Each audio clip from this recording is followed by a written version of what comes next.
आप सभी का स्वागत है बिना एकेडमी ऑफिशियल यूट्यूब चैनल पे। और मैं प्रिंस सर आप सभी का बहुत बहुत स्वागत करता हूं। आज के इस नए सेशन में विशिष्ट शिक्षकों से संबंधित जो है एक न्यूज जो है आज वायरल हो रही है। ऐसा लग रहा है कि एक डूबते कुछ तिनके का सहारा जो जो नियोजित शिक्षक जो थे पहले, जो विशिष्ट शिक्षक बन चुके हैं, जिनकी पहले नियोजन में सैलरी मिलती थी 45,000 50,000, अब उनकी वेतन मिल रही है 35,720 रुपये। जैसे ही उनको कोई भी खबर मिलती है कि पे फिक्सेशन से संबंधित कुछ खबर मिलती है तो लोग उस चीज़ को सत्य साबित समझ लेते हैं। उस भ्रामक खबरों के प्रति जो है उन लोगों को कोई भी चीज़ें जो है उसका वेरीफाई नहीं करते हैं। तो यदि हमारे आप इसी चीज़ के बारे में जो है आज एक जो कि लेटर जो है, ये जो लेटर जो निकला हुआ, इस लेटर की क्या सच्चाई है, ये एक्चुअल में लेटर है क्या, इसमें क्या कन्फ्यूजन है, यही सारी चीज़ों पे आज इस मुद्दे पे बात होगी। यदि हमारे चैनल पे आप नए हैं तो हमारे चैनल को सब्सक्राइब करना नहीं भूलिए, क्योंकि अपना प्यार और स्नेह जरूर बनाए रखिएगा, क्योंकि आप गुरुजन हैं और आपकी आशीर्वाद और प्यार के बिना हम लोग कहीं कुछ नहीं है। देखिए, ये मुख्यमंत्री सचिवालय से एक लेटर है। देखेंगे अगर ये मुख्यमंत्री सचिवालय का ये सीधे दे रखा है। यहाँ पे देखिए ये सब दे रखा है। डेट जो है 8 सितंबर 2022 यानी कल के डेट का है। कह रहा है कि सेवा में इसको लेटर, देखिए दो ही चीज देखा जाता है कि लेटर जो है किसको लिखा गया है।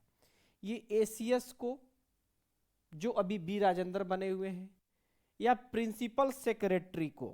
देखिएगा ये किसी एक आदमी को नहीं लिखा गया है, ध्यान से समझना है। एसीएस या ऑब्लिक प्रिंसिपल सेक्रेटरी जो प्रधान सचिव हैं, समझेंगे, प्रधान सचिव, सेक्रेटरी या कोई अन्य सचिव है किस विभाग के, तो educational development government of department government of Bihar Patna, यानी बिहार सरकार के शिक्षा विभाग के जितने भी सेक्रेटरी हैं या प्रिंसिपल सेक्रेटरी हैं, एसीएस को लिखा गया है। अच्छा, लिखा किसने है, जरा इन चीजों को समझने की कोशिश करेंगे। यहां पे देखिए विश्वास भाजन दिया है, कह रहे कि under secretary CM secretariat Patna Bihar, यानी ये क्या है, जो सेक्रेटरी के जितने भी अंदर है वो सारे लिखे हुए पटना सेक्रेटरीट में। विषय क्या है कि विशिष्ट शिक्षकों को सेवानिरतता देते हुए राज्य स्तर से ई शिक्षा कोष के माध्यम से सप्तम पुनरीक्षित वेतन के अनुसार वेतन निर्धारण कराने के संबंध में। यहाँ पे पहली चीज आपको मैं ये बता दूं कि यहाँ पे इस लेटर को आपके पे फिक्सेशन से जो आप उम्मीद लगा रहे हैं वो लेटर यहाँ पे पहला चीज फॉल्स साबित हो रही है। पहला क्या कि देखिए यहाँ पे ई शिक्षा कोष के माध्यम से बोल रहा है। आपको पता होना चाहिए कि ई शिक्षा कोष जो है सिर्फ एक डाटा रखती है आपके स्कूल का, जो कितने बच्चे हैं, आपकी उपस्थिति की डाटा रखती है, आप में कितने बेंच डेस्क हैं, कितने शिक्षक, सिर्फ इसकी डाटा रखती है। उसको पैसे के लेन देन से, सैलरी से उसको दूर दूर दूर का नाता नहीं है। सिर्फ समझिए कि एक तरह का वो ऑनलाइन एब्सेंटी है। आपकी स्कूल की जो बाहरी मैनेजमेंट है कितनी, जैसे एक तरह से समझ ली कि जनगणना है वो। जिस तरह जनगणना में क्या होता है कि आपके घर में कितने लोग रहते हैं, किस जात के लोग हैं, कितनी कुर्सियां हैं, कितनी बेंच हैं, कितनी बाइक है, कितनी, वही सब स्कूल में जितनी भी डाटा रहती है, आपकी बच्चों की संख्या हो, आपका मध्याह्न भोजन हो, आपकी अनुपस्थिति हो, अब बच्चों की उपस्थिति अनुपस्थिति हो, पंखे कितने हैं, शिक्षक छात्र, यही सब चीज़ों की डाटा रखती है। इनको सैलरी से कोई लेना देना नहीं है। अगर आप देखते हैं कि सैलरी की अगर एक ही चीज से लेना देना है वो है HRMS। तो ये जो भी व्यक्ति ने लिखा है उसको इस चीज की व्यक्ति को पूर्णतः नॉलेज नहीं है। अगर ये विभागीय होता तो ये चीज नहीं लिखा रहता। तो HRMS जो होता है ह्यूमन रिसोर्स मैनेजमेंट सिस्टम, जो है मानव संसाधन जो सिस्टम जो है, यही जो HRMS में ही देखिए जितनी भी आपकी पे फिक्सेशन होगी, जितनी बेसिक बढ़ेगी, जितनी आपकी DA इंक्रीमेंट होता है, जितनी आपकी HRA इंक्रीमेंट होता है, जितनी आपकी पे फिक्सेशन होती है, टोटल की टोटल जो काम होती है वो सब के सब किससे होती है, HRMS। क्योंकि HRMS से क्या है, आपकी जो पहले जो आप देखते हैं कि पहले CFMS था, अब जो सारी चीज़ें आपकी HRMS, यानी पैसे का, आपके पैसे का लेन देन टोटल इंक्रीमेंट से लेकर के कटौती से लेकर हर चीज क्या चीज करती, एचआरएमएस से करती है। अगर ये चीजें सही होती तो यहाँ पे एचआरएमएस लिखता, ई शिक्षा कोष के माध्यम से कभी भी आपकी जो है सेवानिवृत्तता नहीं मिल सकता। और सप्तम पुनरीक्षित माने इसका मतलब होता है सेवंथ पे कमीशन, सेवंथ पे कमीशन, ये कभी भी इस चीज से नहीं मिलेगा। तो पहला चीज ये लेटर को आप जो उम्मीद लगा के बैठे हैं वो लेटर ये सत्य नहीं है। दूसरी चीज समझते हैं, अभी और भी नीचे लेकर के आएंगे।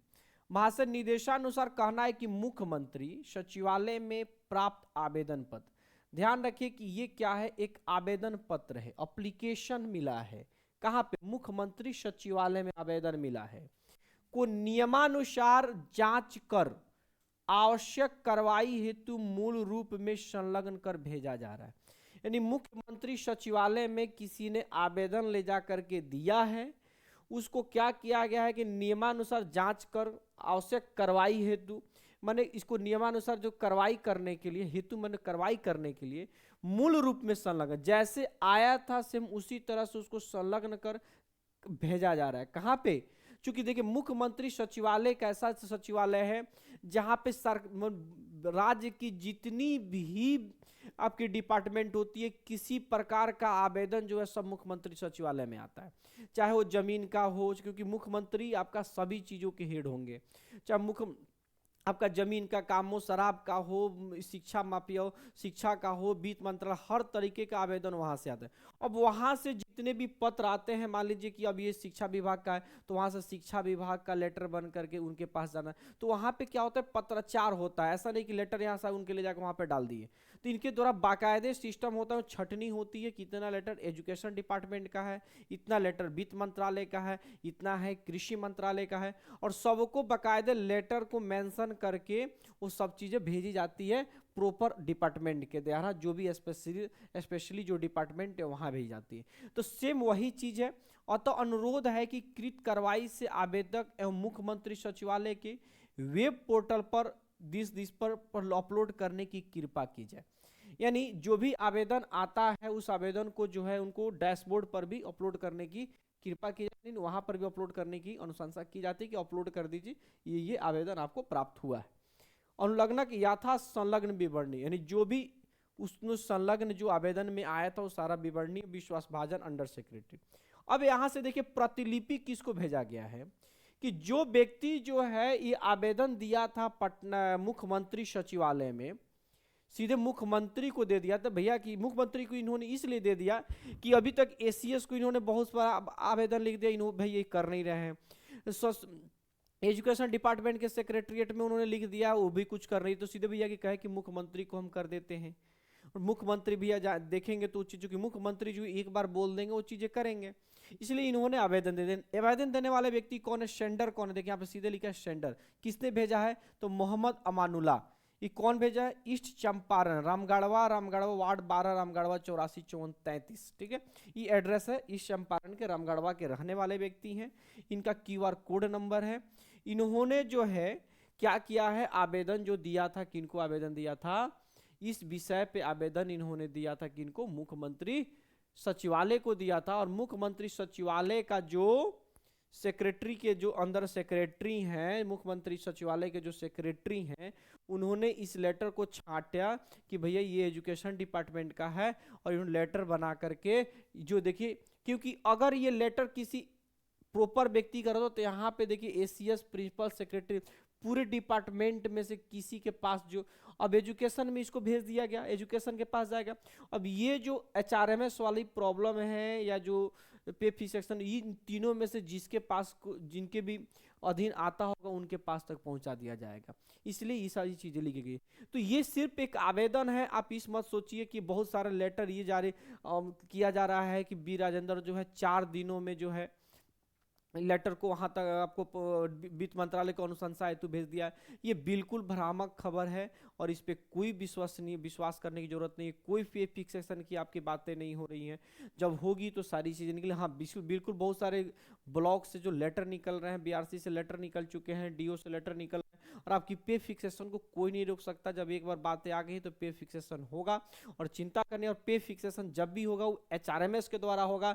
एकदम इस चीज को रखिए, इस शिक्षा का इसमें कोई रोल नहीं होता है। तो पहली बार जो व्यक्ति ने लिखा है वो चीज यहीं पे गलती कर रहा है।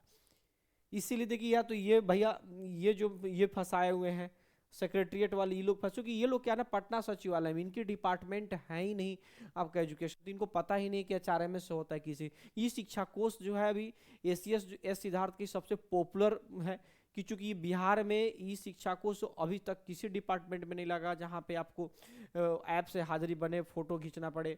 ज़्यादा से ज़्यादा बायोमेट्रिक लगा हुआ था, लेकिन इन्होंने ई शिक्षा कोर्स पे आपको बहुत बेहतरीन तरीके से जो अटेंडेंस के लिए बनाया गया, इसलिए बहुत ज़्यादा पॉपुलर हो गया। इस वजह से इन्होंने भैया ई शिक्षा का इसका नाम जानते होंगे और इन्होंने इस चीज़ों को लिख दिया होगा। और इस लेटर में कुछ नहीं है, कहीं भी पे फिक्सेशन की कोई बात नहीं है।